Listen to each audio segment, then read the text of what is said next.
Hi friends, how are you? Please subscribe. ఒక్కసారి subscribe చేయొచ్చు కదా, మీ అమూల్యమైన చేతులతో సబ్స్క్రైబ్ బటన్ నొక్కొచ్చు కదా, బెల్ ఐకాన్ బటన్ మీద నొక్కొచ్చు కదా, ఒక్కసారి లైక్ చేయండి ప్లీజ్. ఓకే ఫ్రెండ్స్, మ్యాటర్లో పోదాం. మహారాజు మహారాణి అని పెట్టగానే కళ్యాణ్, దివ్య, రీతు బాగా ఆడడం జరిగింది. 3 రోజులుగా హౌస్లో ఉన్న వాళ్ళకి వీళ్ళు టార్చర్ చూపించడం జరిగింది. అయితే నిన్న జరిగిన టాస్క్లో దివ్య ఓడిపోవడంతో ఆమె రాణి పోస్ట్ పోవడం జరిగింది. ఆ ప్లేస్లో గెలిచిన నిఖిల్ రాజు కావడం జరిగింది. దీంతో ఇప్పుడు కళ్యాణ్, నిఖిల్ రాజులు కాగా రీతు మాత్రం ఒకటి రాణిగా ఉండడం జరిగింది. అయితే ప్రజలుగా ఉన్న ఇమానియల్, భరణి, సుమన్ శెట్టి గౌరవ పరిస్థితి మరీ దారుణంగా ఉంది. వాళ్ళకి పాపం కడుపు నిండా తినడానికి తిండి కూడా లేదు. పైగా ఇంటి పని మొత్తం వాళ్ళు నలుగురే చేయాల్సి ఉంది అని బిగ్ బాస్ ఆర్డర్ వేయడం జరిగింది. ఇది కాదన్నట్లు మధ్య మధ్యలో రాజు రాణుని పిలిచి వాళ్ళతో అనేక పనులు చేపించుకోవడం, సేవలు చేపించుకోవడం చేయడం జరిగింది. ఇక ప్రజలుగా ఉన్న వీళ్ళు బయట డెన్లో పడుకోవాల్సి వస్తుంది. ఈ టార్చర్ భరించలేక ప్రజలు తిరుగుబాటు చేయడం జరిగింది. మేము మీ మీద తిరుగుబాటు చేస్తున్నాం, కావాలి మాకు న్యాయం కావాలి, మీకెందుకు వండి పెట్టాలి, మీకేమైనా కండర్షిప్, మాకేమైనా కండర్షిప్లు ఇచ్చారా, మాకేమైనా గేమ్స్ ఆడే ఛాన్సులు మీరు ఏమైనా ఇచ్చారా, మాకు శిక్షలు విధించారే తప్ప మా కోసం ఎప్పుడైనా మీరు ఆలోచించారా అంటూ డెన్ దగ్గర ఇమానియల్తో సహా ముగ్గురు గోల చేయడం జరిగింది. దీంతో కళ్యాణ్, రీతు, నిఖిల్ అక్కడికి వచ్చి వాళ్ళకి సర్ది చెప్పడానికి చాలా వరకు ప్రయత్నించారు. పద్ధతిగా జరగాల్సిన స్క్రీన్ ప్లే అని కళ్యాణ్ ఏదో చెప్తుంటే ముందు చిలకెత్తని వెళ్ళమను అంటూ రీతుపై సెటర్ వేశాడు ఇమానియల్. హాయ్ చిలకెత్తే కాదు నువ్వు అంటూ మళ్ళీ పంచి వేశాడు.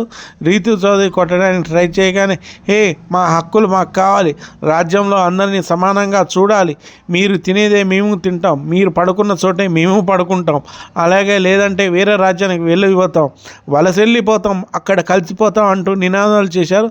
దీంతో చర్చలకు పిలిచిన ఇమానియల్, సుమన్ శెట్టి ఇద్దరు లోపల గదిలో కట్టేశారు. కమాండర్లు మీతో తిరుగుబాటు దేనికి అంటూ రీతు సోదరి చర్చలు ప్రారంభించింది. ఇక శిక్ష నేను తీసుకుంటా అంటూ ఇమానియల్, సుమన్ శెట్టికి గొడవపడ్డారు. దీంతో ప్రజా ఐక్యత కొట్టుకోకండ్రా అంటూ భరణి బయట నుంచి కామెడీ చేశాడు.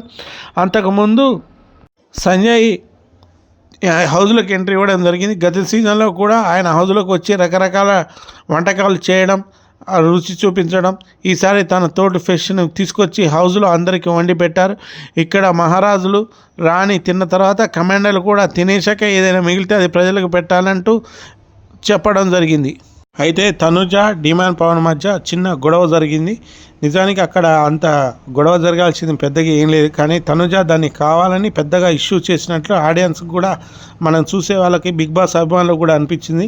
రాజు రాణులు ఆదేశించి చేయడం కమాండర్ల బాధ్యత. దీంతో తనుజని లిఫ్ట్ చేసి కిచెన్ బెల్ల మీద ఉంచండి అంటూ వాళ్ళు ఆర్డర్ వేశారు.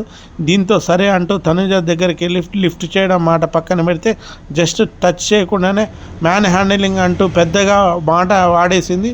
జస్ట్ వీపు మీద ఇలా టచ్ చేసినందుకే డిమాండ్పై తనుజ ఫైర్ అయింది. సెన్స్ లేదా, మీకు అబ్బాయిల్ని డీల్ చేసినట్లు చేస్తారేంటి అంటూ ఏదో మాట్లాడింది. అప్పటికే రీతు విషయంలో డిమాండ్ చేసిన పనికి మోకాల మీద కూర్చొని క్షమాపణ చెప్పాల్సి అవసరం వచ్చింది అప్పటికే. ఇప్పుడు ఏం చేయకుండానే తనుజ డిమాండ్ పవర్ మీద అలాంటి మార్క్ వేయడానికి ట్రై చేయడం ఏంటో ఆమెకే తెలియాలని. దీనిపై తర్వాత డిమాండ్ ఎమోషనల్ కూడా అయ్యాడు.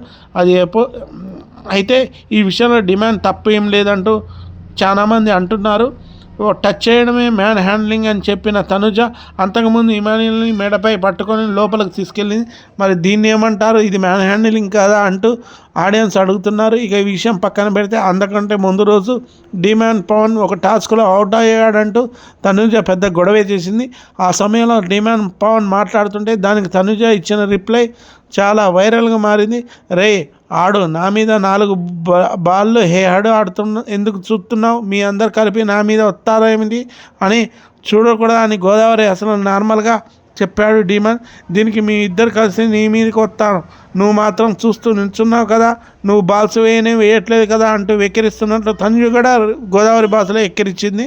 దీంతో పాపం తనుజ గోదావరి ఆశని ఏదో అవమానించినట్లు చాలామంది పోస్టులు పడుతున్నారు. మరి ఇష్యూలపై నాగార్జున ఏం మాట్లాడుతాడో చూడాలి. అయితే ఈరోజు ఉండే ఎపిసోడ్లో మాత్రం సుమన్ శెట్టిది ఇమానియల్ని మాత్రం పంచులు మాత్రం మామూలుగా ఉండవు. ఎందుకంటే బీబీ రాజ్యం మీద ఆయన దండయాత్ర చేయడం జరిగింది. వాళ్ళకి కనీసం పాపం బిగ్ బాస్ సరైన ఫుడ్ కూడా వాళ్ళకి అందించట్లేదు. ఏం చేయాలో వాళ్ళకు అర్థం కావట్లేదు. పాపం నిన్న ఆయన మంచి కుక్ రావడం జరిగింది. ఆయన కూడా డిష్లు కూడా ఇప్పుడు రాజు రాణులు తిన్న తర్వాతనే మళ్ళా రక్షక బట్టలు తినాలని, తర్వాత వాళ్ళ తర్వాతనే ప్రజలు తినాలని కండిషన్ పెట్టడంతో ఇమానియల్ పాపం ఏం చేయాలో అర్థం కాక ఈరోజు పిచ్చి పెట్టినట్లయింది. అప్పటికే అతను డిష్ ఉండే అతని దగ్గరికి వెళ్ళి కొద్దిగా చేపలు అవి కింద పెట్టండి, మేము తర్వాత దొంగచాటుకొని తీసుకుంటామన్నా కూడా వాళ్ళు ఏమాత్రం పాపం వీళ్ళకి సపోర్ట్ చేయలేదు. వీళ్ళు తింటుంటే ప్రజలు చూస్తుంటే వాళ్ళకు బాధ అనిపించింది. వాళ్ళకు కూడా ఆకలి అనిపిస్తుంది కదా. బిగ్ బాస్ ఆ మాత్రం కూడా అర్థం చేసుకోవాలి కదా. నాకు కూడా చాలా బాధ అనిపించింది. మీరు బిగ్ బాస్ అభిమానులకు కూడా మీకు కూడా బాధ అనిపిస్తుంటుంది. ఎందుకంటే ప్రజలైనంత మాత్రం వాళ్ళని డెన్లో పండుకోబెట్టడం అంటే వాళ్ళని ఏదో క్రూరంగా చూపిస్తున్నట్టు, బాధ పెడుతున్నట్టు, వాళ్ళని మరీ సామాన్యులుగా చూపిస్తున్నట్టు అనిపించింది. దీంతో ఇమానియల్ వీరందరిపై రాజు రాణిపై యుద్ధం ప్రకటించడం జరిగింది. మీరు మాకు సరైన ఫుడ్ పెట్టకపోతే మీ రాజ్యం వదిలేసి వెళ్ళిపోతాం, ఇక్కడి నుంచి వలస వెళ్ళిపోతాం, మేము అక్కడికి వెళ్ళిపోతాం అని చెప్పి ఇమానియల్ అనడం. భరణి గారు కూడా దాని గురించి మాట్లాడడం జరిగింది. సుమన్ శెట్టి గారు హౌస్ లోపల ఉండి మేము మీ మీద తిరుగుబాటు చేస్తున్నామని అన్నప్పుడు రీతా చౌదరి సుమన్ శెట్టి నోరు మూయబోయింది. పాపం సుమన్ శెట్టిని నవ్వుకుంటూనే యువతలకు గట్టిగా లాగింది. సుమన్ శెట్టి ఎంతసేపు కలగబోయేసరికి రీతా చౌదరి పాపం గట్టిగానే ప్రయత్నించింది. కానీ సుమన్ శెట్టి గారు అప్పటికే మేము తిరుగుబాటు చేస్తున్నామని గట్టిగా మొత్తుకోవడం, బయట నుంచి ఇమానియల్ మొత్తుకోవడం, ఇమానియల్ నెమ్మదిగా బయటికి లోపలికి రావడం, మేము తిరుగుబాటు చేస్తున్నామని అనడంతో వీళ్ళందరూ ఇమానియల్ చేతులు కట్టేయడం, సుమన్ శెట్టి చేతులు కట్టేయడంతో ఇమానియల్ నువ్వు అరవకు అని సుమన్ శెట్టి అంటుంటే నెమ్మదిగా పాపం సుమన్ శెట్టి మీద బుగ్గ మీద కొద్దిగా కొట్టినట్టు అనిపించడం. బాగా హౌస్ ఈరోజు ఎంటర్టైన్మెంట్ ఉండబోతుంది. చాలా అద్భుతమైన ఎంటర్టైన్మెంట్ ఉండబోతుంది. ఈరోజు ఎవరు మిస్ కాకండి బిగ్ బాస్ అభిమానులారా. ఎందుకంటే మంచి ఎంటర్టైన్మెంట్ ఉండబోతుంది. వీళ్ళు తిరుగుబాటు అనేది ఏ విధంగా చేశారనేది మీరు చూస్తారు. వీళ్ళకి అద్భుతమైన పెద్ద పెద్ద కత్తులు ఇవ్వడం, తిరుగుబాటు చేయడం చూస్తారు. అయితే అప్పటికి కళ్యాణ్ నేను మంచి స్క్రీన్ చేశాను, స్క్రిప్ట్ రాసుకున్నా, కానీ మీరు మొత్తం డిస్టర్బ్ చేశారంటూ ఏదో అంటూ గులుగుతూ కూర్చున్నాడు. అలా బిగ్ బాస్ ఎంతో అద్భుతంగా ఉంటుంది. ఆ తర్వాత మనకి సంజయ్ గారు హౌస్లోకి రావడం, ఇమానియల్ వెళ్ళి అతన్ని గట్టిగా కౌలించుకోవడం, మిగతా ఇంటి సభ్యుల్ని కూడా గట్టిగా కౌలించుకోవడం, సంజయ్ ఇమానియల్ని దగ్గరగా పిలిచి అతన్ని అరే ఏంద్రా నువ్వు బరువు తగ్గిపోయినావు, లావు తగ్గిపోయినావు, జుట్టు కూడా ఊడిపోయిందని నుదుటి మీద ముద్దు పెట్టుకోవడం బాగా ఎంటర్టైన్మెంట్ అనిపించింది. తర్వాత సంజయ్ గారు ఇంటి సభ్యుల తర్వాత పవన్ గారు మాకు కూడా ఏమైనా డిష్లు తీసుకొచ్చానని అడగడం, సంజయ్ గారు రీతు చౌదరి కూడా మాకు ఈరోజు ఏమైనా వండి పెడతారా మీరు అంటే అందుకోసమే కదా నేను వచ్చింది అని చెప్పి సంజయ్ గారు మాట్లాడడంతో రీతు చౌదరికి సంతోషానికి అద్దులు లేకుండా పోయింది. దీంతో సంజయ్ గారు తనతో పాటు ఒక కుక్కుని తీసుకురావడం జరిగింది.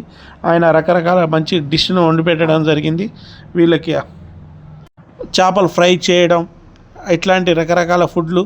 అయితే ముందుగా వాటిని మాత్రం ఇద్దరు రాజులు రాణి మాత్రమే తినాలి, తర్వాత మిగిలితే రక్షక భటులు కమాండర్లు తినాలని, తర్వాత మిగిలితే ప్రజలు తినాలని అన్నప్పుడు ఇమానియల్ ఫేస్ పాపం బాధగా పెట్టడం బాగా ఎంటర్టైన్మెంట్ అనిపించింది.